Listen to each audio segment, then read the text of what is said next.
Is fiery Sue real? The global Sham-Demic versus Governor Kristi Kick-Ass Noem, the South Dakota governor, bringing the sham-mongers real smoke. As ELTV team, researching information to the best of our ability, we come across some headlines that are important and interesting, and other times we are marveled by the stupefying ones. In our humble opinion, just for fame and fortune headlines are really the ones social media platforms should be suppressing. However, these are the types of videos and posts the social media platforms, are encouraging, and you can work out why. Video headline reads, Candace Owens v. Oprah Winfrey, Queens of Politics. Immediately the thought was, who give a bleep what either of them think or have to offer. Clearly it is someone else's agenda and strategically placed to mislead the melanated. Anyone watching either of them need to examine why, and if you believe their contributions can enhance your life.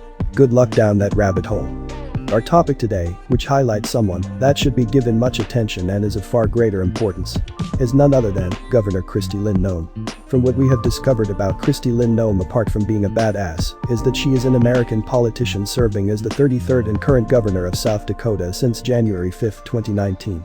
A member of the Republican Party, she was the U.S. representative for South Dakota's at-large congressional district from 2011 to 2019, and a member of the South Dakota House of Representatives from 2007 to 2011. Noem was elected governor in 2018 and is South Dakota's first female governor. Unless Ken and Barbie Gates are the parents of Hitler, and this is a deeper part of their psychopathic plan. They've just had a bam from Governor Kristi Lynn Noem that should have them pooing in their underwear. Being from the UK, we've never heard of Governor Kristi Lynn Noem until her Fox News interview with Laura Ingraham, published on the 4th of August 2020. Which led us to discovering an interview with Shannon Bream on Fox News, posted since the 13th of May 2020. She holds the torch for her state against COVID-19. Kristi made a gigantic statement to America and the world when she said people across US have given up liberties for a little bit of security as she vows to keep her state open. The governor has taken an offensive stand holding the front line, as opposed to a defensive and weak one, unlike many others. This is the reason she has not and will not close her state and vow to keep it open, even to visitors. The South Dakota governor comes across as being proud of who she is, and that's a beautiful and righteous thing. Here are some interview extracts with Governor Noem we find valuable. You may consider the governor as a true superwoman, but not part of the super-rich so-called superhero friends. If you didn't get that, view the Corbett Report, who is Bill Gates. Before we go further, be sure to check out Dan Dick's Press for Truth entitled, The New World Order is Spreading, but we can flatten the pyramid one brick at a time. We'll leave the link in the description below. Meanwhile, here are the Kristi Noem clips. But joining me now is a governor who refused to give in to the left's demands and lockdown requests, Governor Kristi Noem of South Dakota. Governor, it's great to have you on tonight. You have been lambasted in the press for not stripping your residents of their basic freedoms and their right to work and go to school. But here we are about now 6 months into this pandemic, and South Dakota still has a death rate 11 times lower than New York's per 100,000 people. Amazing. Yeah. We're doing very well, Laura, and that's really the story that needs to be told, is that I trusted my people. They trusted me. They took personal responsibility for dealing with this virus, and we're doing very well. Not only do we have one of the lowest death rates, we've got about 40 people that are in the hospital today statewide. Our infection rates are low. Our job losses are low. Our economy is doing better than virtually any other state. And I think it's a real testimony to what could have been possible in many of these other states. The governors just made the wrong decisions. Well, despite this overwhelming evidence, Governor Noem, including, as you just said, from your state, the left is still urging national lockdowns. Watch. Lockdowns work, quarantine works, isolation works, wearing masks work, contact tracing works. These things work, and we're not doing them. If we were to lock down hard for a month or 6 weeks, we could get the case count down so that our testing and our contact tracing was actually enough to control it. Governor, your state proves this is just not the case, and we don't need to strip the people of their freedom to fight the virus. You know, what works is washing your hands, making good decisions. I think what we're seeing there is encouraging leaders to make decisions where they will overstep their authorities in a time of crisis. And that's how we lose this country, Laura. That is exactly what's happening, is that we are allowing them to take control of our country in a way that we haven't seen before. So we need a few people to stand up, read our history, talk about the importance of our Constitution, and the fact that these governors need to recognize that they need to uphold those freedoms that we hold so dear and allow these people to take care of their families and make the right decisions and deal with this virus much like we do every other challenge that comes our way, and Americans tackle it together. What I'm frustrated by is just the Go ahead. Sorry, what would have happened to your state's economy had we listened to this Dr. Hazeltine or any of these other officials, Neil Kashkari at the Fed? I don't know why he's supposedly an expert at this, but what would have happened to your economy and your people? Well, they would have been devastated. We would have lost businesses. Families would have lost their homes. We would have seen so many more people still continue to get sick, still be hospitalized, but they'd be doing it with less resources to take care of each other and less of an ability to really go forward and provide for their families. So that's the challenge here, is that our state is so diverse. We have very urban areas, but we also have very rural areas. And a blanket approach doesn't make sense for the entire state of South Dakota. It doesn't make sense for this entire country. And that's why we need local leaders to trust people in their communities to make the decisions that work best for them. And we also need them to be optimistic, Laura. I mean, this negativity that we hear from leaders and doctors about how terrible the situation is in our country, we're in a good spot. We are driving down our death rates. The virus is moving across the country, but we're taking care of people. They're getting the resources. The administration has helped governors respond to their people. I worry about these kids that turn on the news and hear their parents talking about being scared and hear news anchors talking about being worried and doctors. We wonder why our kids are struggling with anxiety. Let's be optimistic. There's concern about this big motorcycle rally that's happening this weekend in South Dakota, and we don't have to play the soundbite. Oh my God, on television, all the cable news.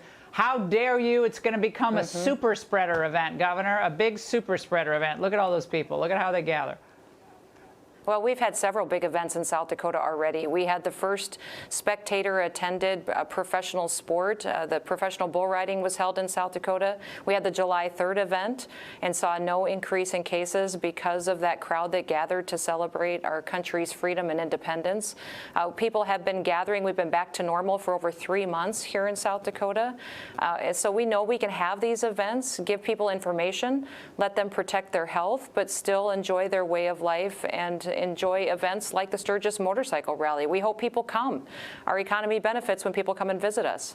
Well, lucky residents and citizens of the great state of South Dakota, because we're stuck in the D.C. metropolitan area with horrible leadership. And Governor, we just wish you the best of luck this weekend and going forward, and check back with us soon.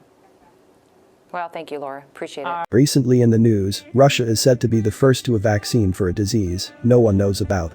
Is uncontrollable and, apparently, we have never experienced before. They continue to their attempts to finesse us into believing we must take their vaccines, or we will all die. So tell me, why do we need a vaccine if we are not sick? Or is it that we will be sick so we need the vaccine to save us from getting sick? Moreover, Jesus Gates and Melinda Magdalene were predicting the coming of Armageddon long before it was here. Not sure how they knew. Is it because they are smarter than the scientists? In which case we need to get rid of those useless highly trained people who are also lying to us. Is it that some supernatural power spoke to Jesus Gates as a burning computer as opposed to a burning bush, why he was able to prophesy the coming of a global pandemic? I wonder if Jesus Gates was told what would happen when they try that shit. Here is his explanation when questioned on our safety regarding the vaccines. We don't know if these vaccines will work. We don't know if they'll work to avoid deaths. We don't know if they'll work to avoid transmission. That's why we're working on so many first-generation vaccines. How do we know if these vaccines are working? And you'd like it to be very safe in all the populations that you indicate it for, no side effects. And then you'd like it to avoid the individual who gets the vaccine getting sick. Where are we in terms of a rapid diagnostic test? You've talked about this a lot. It would be a test that is like an in-home pregnancy test. Where are those tests? In the next 2 to 4 months, some of those tests will get approved. Now, they won't be as accurate as the PCR, which is a molecular test. And so over the next few months, we have to up PCR capacity. We have to get results back in 24 hours. We need both. And the lag times that we have today are completely unacceptable. It's making most of our tests pretty much worthless. The president said just this weekend that the U.S. has the lowest mortality rate in the world. Is that factually correct? Not at all, not even close. I mean, by almost every measure, the U.S. is one of the worst. Why are we one of the worst? We actually had criteria for opening up that said you had to have cases declining, and we opened up with cases increasing. We have schools all in the midst of this decision about how to get kids safely back into the classroom or whether to learn totally online. How can we do it safely? The big challenge here is how to get the teachers and the staff in and to avoid those kids being a source of infection as they go back into their households. This next academic year does hang in the balance on top of the learning deficits we have coming out of last year. So I'd put that after the deaths as the next biggest cost. One of our viewers texted us this question. His name is Eric. He's actually from Washington State, where you are, and he asked, would you send your children to public school in this current situation?